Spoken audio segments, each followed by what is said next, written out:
Isang nakikitira sa bahay, malamayordoma ang atake sa buhay.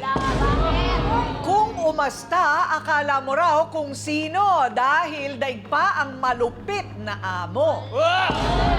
At kahit ilang beses na siyang pinapaalis, nako, mas lalo pa siyang nang iinis.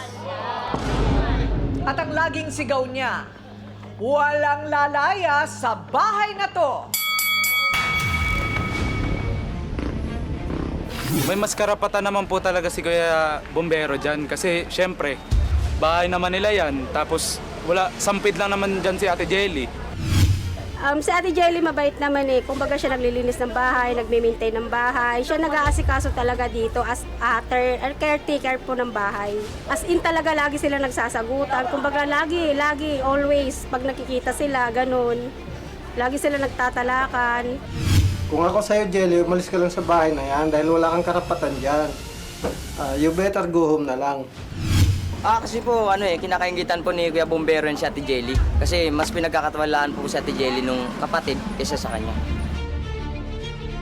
Heto na ang magkakasama sa bahay na hindi magkasundo. Bombero at Jelly, harapan na!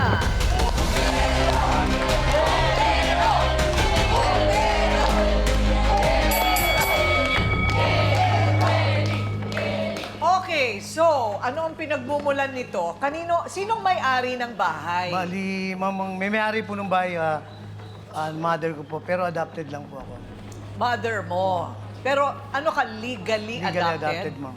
Legally adopted? Legally adopted. Pero ano, iniwan sa'yo ng nanay mo yung bahay? Bali, ako na po namamahala. Ikaw na talaga. Ikaw na talaga may-ari. Ano ba, siya may-ari ng lupa? Opo, siya po talaga. Siya rin. Oh, okay. So, may titulo. Opo, meron po dito. Napalitan na ba yung titulo sa pangalan Hindi mo? naman po. Bakit hindi? Hindi pa po kasi, pumanaw na po yung matandang nanay ko po. Yun ang mahirap, Kasi kung ipapangalan sa kanya, may capital gains siya na kailangan niyang bayaran. Kung Magkano buhay yun? pa, kung binigay nung buhay, donor's tax, 15%. Kung namatay na, estate tax, ganun rin, 15%. 15% Oo. talaga. Oo, pero hindi mo pwedeng, kung adopted ka, parang legal child ka na rin. Pero kung may ibang mga anak, hati-hati kayo. Baka habulin ka ng mga ibang anak niya. May iba pa bang anak? Meron po. Kaya lang yung iba po nasa ibang bansa na rin po. Nasa ibang bansa na. So anong sabi ng mga kapatid mo? Pinauubayan na sa'yo. Pinaubayan na rin siya. Pati yung pagdidesisyon, ma'am. Pati pagdedesisyon. Dapat may kasulatan yan. Mahirap yun. Kailangan may kasulatan na, anong tawag doon? Power of attorney? What? Extrajudicial settlement, para mag-usap sila kung iwi-waive nila, ibibigay nila yung share nila sa kanya. Okay. So even in the case of just management, Even in the case of management. kasi sabi niya, siya na daw ang bahalang mamahala.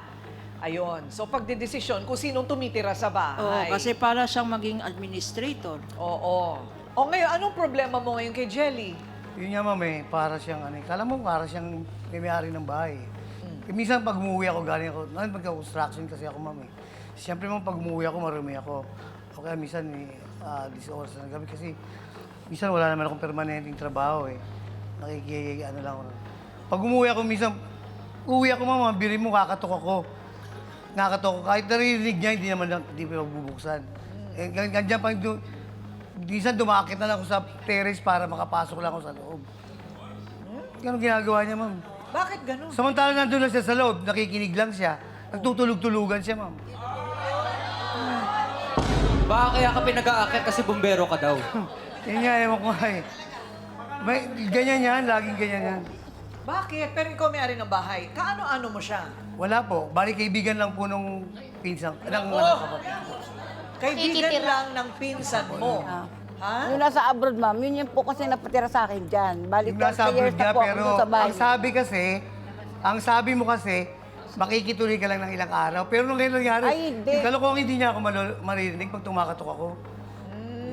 Okay, so ilan kayong bali lahat sa bahay? Bali, mama, ako po, yung asawa ko, saka yung pamangkin ko po na may mga anak. Ilan ang anak nun? 4 po. Dami naman nun. Oo. nandun po, di na nakatira sa kanila. Okay, plus siya. Off siya. So, yung nagrereklamo tungkol sa kanya, ikaw lang o lahat? Dumating na rin po sa punto na nagreklamo na pati yung asawa ng pamangkin ko. Na minsan binabastos niya rin. Eh may sakit pa naman yun. Oh. Madalas nagkakasagautan Totoo sila yun. na nagreklamo sa akin. Okay. Dumating po sa punto na nagsabi na sa akin. Nung una hindi ko pinapansin dahil hindi ko muna inaano eh. Eh ngayon napatunayan ko na. Kinausap ko yung pamangkin ko ng asawa ng pamangkin ko na kumare, gawa na natin desisyon, palisin na natin to para wala na tayong maging problema.